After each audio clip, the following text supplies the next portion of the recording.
So let's talk about the parents' role in college recruiting. Doesn't matter which sport.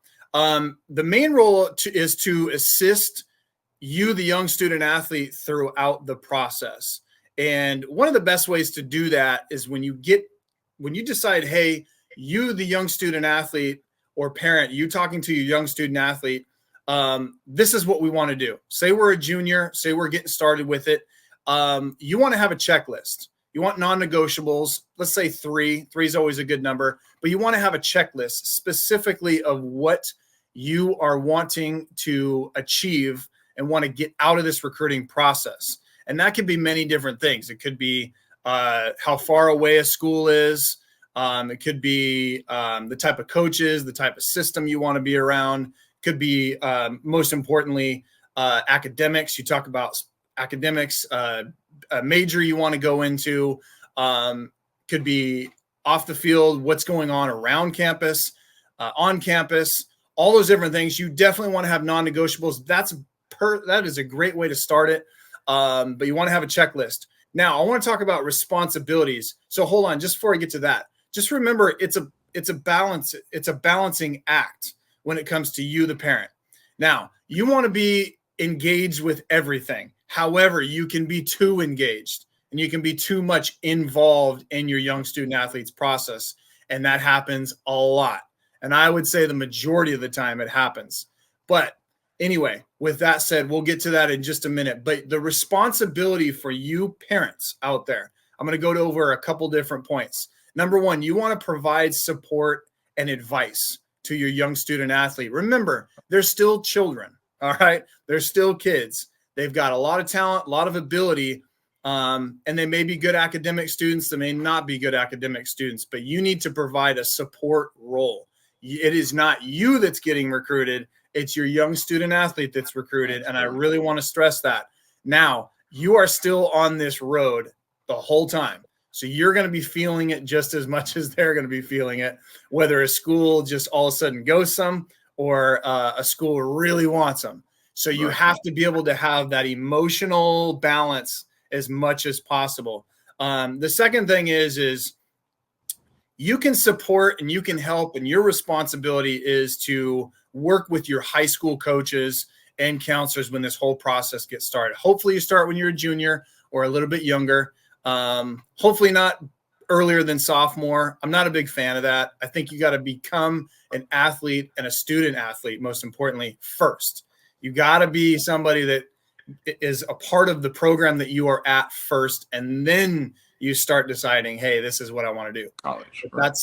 That's kind of a side note. But anyway, with that said, so when you start this process, another responsibility, like I said, is to work with your high school coaches and how to develop your young student athlete, and work with counselors. So you dial in your academics and understand the road that can happen beyond high school, right? All the schools that may be the best options, as well as the high school coaches, because many things happen. These kids are young and they develop differently. A kid could go from being a wide receiver to a linebacker. It could be, it could be an offensive lineman to a tight end. It could be there's just a lot of different moving parts. And so you want to just absorb it as you go, but work with your coaches, build a relationship with the coaches.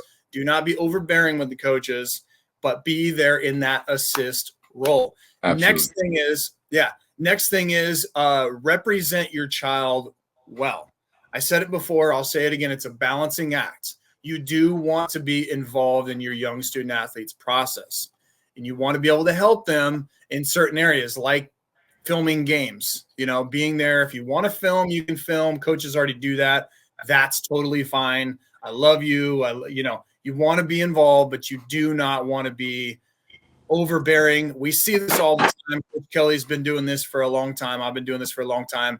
There are parents out there that will ruin an opportunity for young student athletes. I'm not saying, listen, that's going to happen with you parents or you young student athlete, but I do want to just bring that up because it does happen.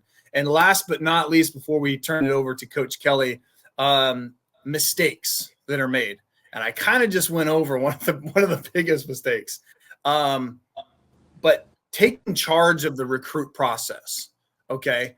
I understand when a coach sends you a letter or a coach sends an email or reaches out to a young student athlete on social media, they're going to go straight to you. They're going to tell you how excited they are. Oh my gosh, this coach reached out to me, so on and so forth. It is not your job to all of a sudden now force your way into this relationship, right?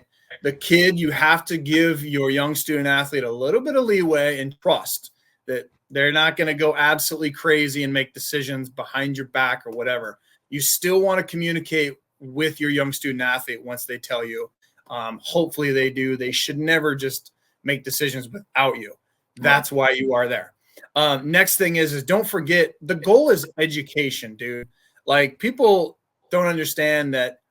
Number one, the percentage of going to play college sports is low, but to go beyond high school or beyond college is even lower. I mean, it's a fraction of, making money and doing all those things beyond the 4-year level, regardless of what level you're on, D1 all the way down. So you want to make sure that you really dial in your education. And Coach Kelly can vouch for this, but a lot of student athletes, when they get to a school, a university, they want to go into something, and then guess what happens? They change their degrees. There's two parts with that. Number one, it happens because sometimes when you get out of your general ed courses, you're like, this just doesn't feel like it's for me. Or you just are not busting your butt, and you get to a point where you're like, I just want to stay eligible. Don't be that guy. All the time. 2 more points. Another point is like I said, too much communication with college coaches, whether a kid commits or a kid's really dialing it in, right? Remember, there's only so many spots on a roster. So if you are putting too much time, if you're calling these coaches or you're the one emailing these coaches, from my standpoint or Coach Kelly's standpoint, I don't want to deal with you, because guess what? In the next 4 years, I got to deal with you.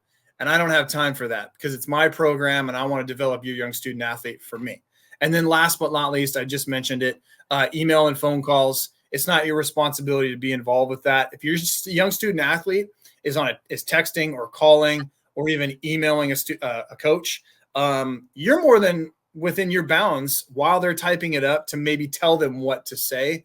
But you better not say, hey, coach, sincerely, dad or mom or whoever. Don't be that guy. And so hopefully that helps a lot. And that's coming from the horse's mouth of years of doing it. And I want to turn it over to Coach Kelly, because I know he's got a lot of great insight on this. And so, Coach Kelly, the floor is yours. All right. Absolutely. Thanks a lot. And you brought up a lot of really good points, Coach Z. One of the things I'll say, and this kind of is like kind of summarizes a lot of the things that you just said. And the way I like to kind of look at the parent's role in the process is that I always ask people, are you familiar with golf?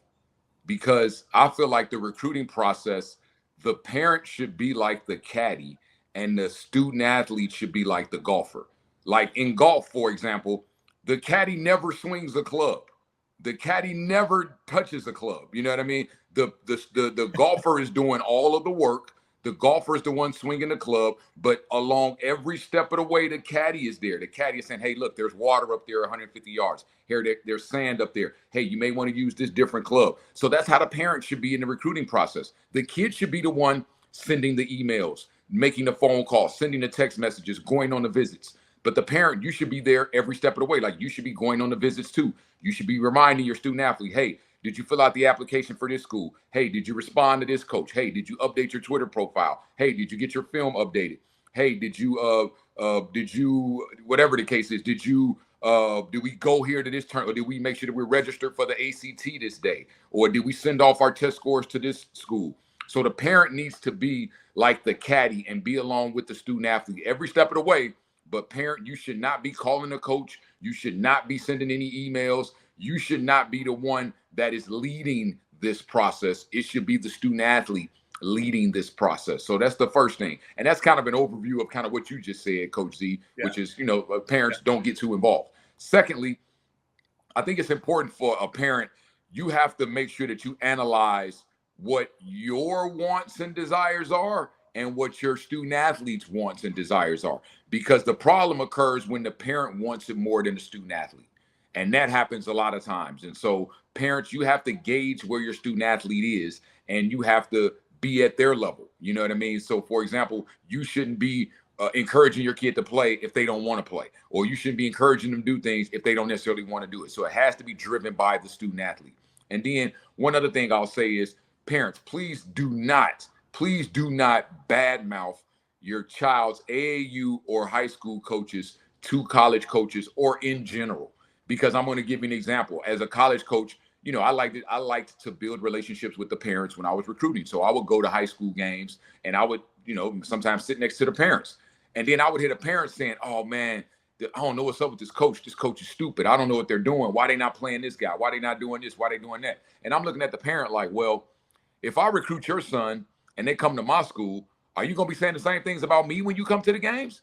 You know, and if you are, well, I don't want you there. You know what I mean? And so kind of like you said, Coach Z, the parents have to understand when to dial it back, when to understand don't be negative, because what parents don't understand as well is that a lot of times coaches, the parents will have an impact on whether they're going to recruit your kid or not. Because if you're a headache, if you're a problem, if you're somebody that the coaches don't want to deal with, if you're somebody that the coaches don't want to have around, well, guess what? They're not going to recruit your kid.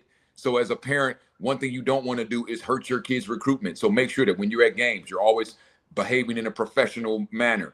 You know, whenever, you know, you're at out in public with your kid, make sure you're behaving in a professional manner. Because again, coaches don't need extra headaches.